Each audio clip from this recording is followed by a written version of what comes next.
चलिए देखते हैं next question. The equation by square minus x square plus 2x minus 1 is equal to 0 ये क्या रिप्रेजेंट करती है? एक सर्किल को, एक एलिप्स को, या पेयर ऑफ स्ट्रेट लाइन को, या फिर एक पैराबोला को। अब हमें ये चेक करना है कि ये जो इक्वेशन दे रखी है वो इनमें से किसकी है, सर्किल की है, एलिप्स की है, स्ट्रेट लाइन की है, पैराबोला की है।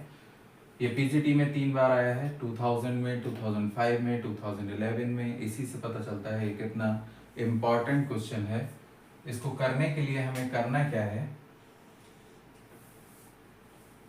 इक्वेशन दे रखी है by square minus x square plus 2x minus 1 is equal to 0। इसको अरेंज करके लिख लें, माइनस एक्स स्क्वायर, या इसको ऐसे लिख सकते हैं by square minus x square minus 2x plus 1 is equal to 0 लिख सकते हैं। माइनस कॉमन ले लिया है बस। इसको लिख सकते हैं by square minus x minus 1 का whole square.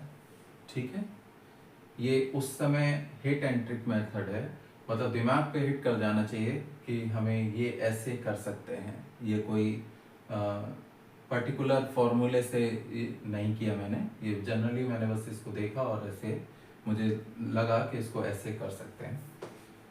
By square A square minus B square होता है ए प्लस बी और A minus B, y plus x minus 1 और y minus x plus 1 is equal to 0।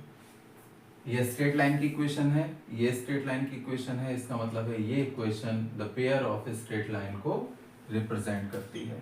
ये तो तरीका वो हो गया जिसको हम, अगर हम लगातार प्रैक्टिस में रहते हैं और लगातार हम इस टाइप के क्वेश्चंस को सॉल्व करते रहते हैं तो हमें ये पता चल जाता है कि इसको ऐसे कर सकते हैं। बट इसका एक ट्रेडिशनल तरीका होता है जिससे सर इस टाइप के सभी क्वेश्चंस जो किए जा सकते हैं, वो तरीका क्या है, इसको हम ऐसे लिख लें minus x square plus y square plus 2x minus 1 is equal to 0। और इसको जनरल इक्वेशन होती है पेयर ऑफ स्ट्रेट लाइन। अभी जैसे मुझे पता चल गया कि ये पेयर ऑफ स्ट्रेट लाइन है, A x square plus 2hxy plus B y square plus 2gx plus 2fy plus c is equal to 0। ये पूरी इक्वेशन है। इसी से सर्किल की बनती है, इसी से एलिप्स की बनती है, इसी से पेयर ऑफ स्ट्रेट लाइन और इसी से पैराबोला। तो ये जनरल इक्वेशन है, इसको कंपेयर करा दें। a इज इक्वल टू हो गया -1, h is equal to 0, b is equal to 1, g is equal to 1 2gx, f is equal to 0 and c is equal to -1।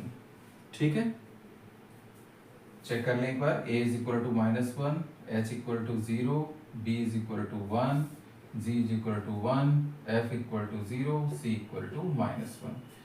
Then हमें पता है एरिया ऑफ ट्राइंगल क्या होता है, a h g h b f g f c। Value लगा दें, a -1 h 0 g 1 h 0 b 1 f 0 g 1 f 0 c -1। Determinant solve कर दें, -1 ये हो गया -1 -0 -0 प्लस 1 ये हो गया 0 -1, दिस वन प्लस का 1 और दिस वन माइनस का 1, this is 0। The area of the triangle is 0, so this equation represent the pair of straight line. ये एक ट्रेडिशनल तरीका है। इस ट्रेडिशनल तरीके से हर कोई क्वेश्चन करता है। ऐसे भी किया जा सकता है, अगर आपकी प्रैक्टिस बहुत अच्छी हो तो इसको ऐसे भी किया जा सकता है। So option C is the correct answer.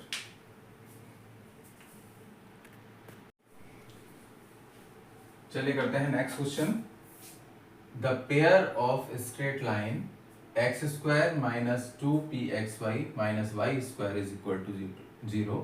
ये पेयर ऑफ स्ट्रेट लाइन दे रखा है and x square minus 2qxy minus y square is equal to 0 be such that each pair bisects the angle between the other pair. ये equation of the bisector दे रखी है। Then PQ is equal to 1, relation बताना है P और Q के बीच में। PQ is equal to -1, PQ is equal to 0 और नन ऑफ दीज। ये PGT में 2003 में आया है। मैं कई बार आपको बता चुका कि हम वही क्वेश्चन कराने की कोशिश कर रहे हैं जिनकी प्रैक्टिस आपकी जनरली नहीं है। आप एक बार ये क्वेश्चन देख के खुद से पहले करके देखिए, अगर ये हो जाता है तो बहुत ही अच्छी बात है, और अगर नहीं होता है तो हमारा सहयोग से अगर आप इसको एग्जाम में करके चले आते हैं तो हम आपको गारंटी देते हैं आपके सिलेक्शंस में हमारी जरूर थोड़ी बहुत भागीदारी रहेगी।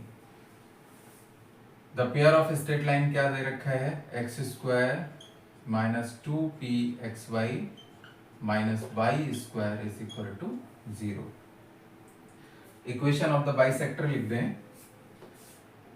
इक्वेशन ऑफ द बाइसेक्टर हो गई x square minus y square upon a minus b 1 minus minus 1 is equal to x y upon h minus b। ठीक है, x square minus y square upon a minus b equal to x y upon h। यहाँ पे a जो है वो 1 है, b जो है वो माइनस का 1 है। तो ये हो गया x square minus y square, ये हो गया 1 plus 1 2xy upon minus p।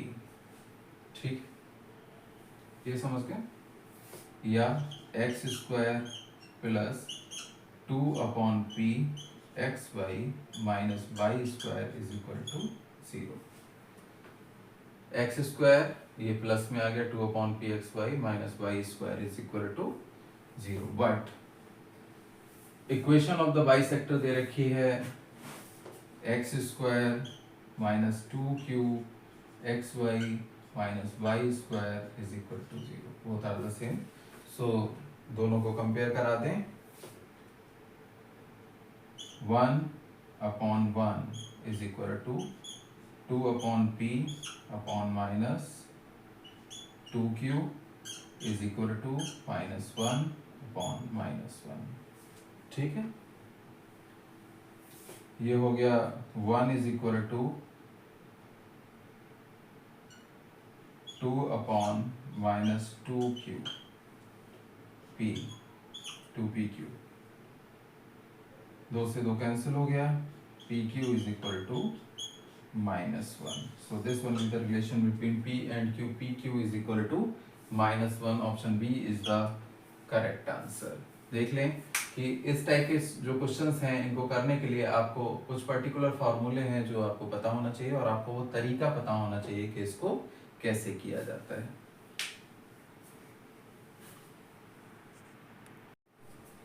देखते हैं नेक्स्ट क्वेश्चन। बहुत ही अजीब किस्म का क्वेश्चन आया पीजीटी में 2000 में। If a is less than 0 and b is greater than equal to 0, then ab is less than equal to 0, ab is greater than equal to 0, ab is greater than 0 और none of these। देखिए ये question देखने में जितना आसान लग रहा है बहुत सारे लोगों का गलत हो जाता है। इसको हम कैसे करेंगे, हम देख लें। सपोज ये 0 है, a is less than 0, तो a is less than 0 इस तरफ है, ठीक है, और b is greater than or equal to 0 वो इस तरफ है। तो ऑब्वियसली हमें पता है कि एक नेगेटिव और एक पॉजिटिव का जो मल्टीप्लिकेशन होता है वो ऑलवेज नेगेटिव होता है, इसलिए ए बी हमेशा लेस देन और इक्वल टू 0 होगा। तो ए बी लेस देन और इक्वल टू 0 होगा। Option A is the correct answer. इस क्वेश्चन के भी उतने ही मार्क्स हैं जितने बड़े बड़े क्वेश्चन करने के मार्क्स होते हैं। ये मैंने आपको सिर्फ बताया इसलिए है क्योंकि कभी कभी ओवर कॉन्फिडेंस हो जाता है और इस तरह के क्वेश्चंस को हम लोग गलत कर देते हैं। ये वो क्वेश्चंस हैं जो बस क्विक डिसीजन से वहीं पे किए जा सकते हैं, इनकी कोई प्रैक्टिस नहीं होती, इनका कहीं भी किसी किताब में मिलते नहीं हैं। तो कोशिश करें कि इस टाइप के क्वेश्चंस को बहुत ध्यान से पढ़ें और ध्यान से पढ़ने के बाद उसको सॉल्व करके सही ऑप्शन को चूज करें।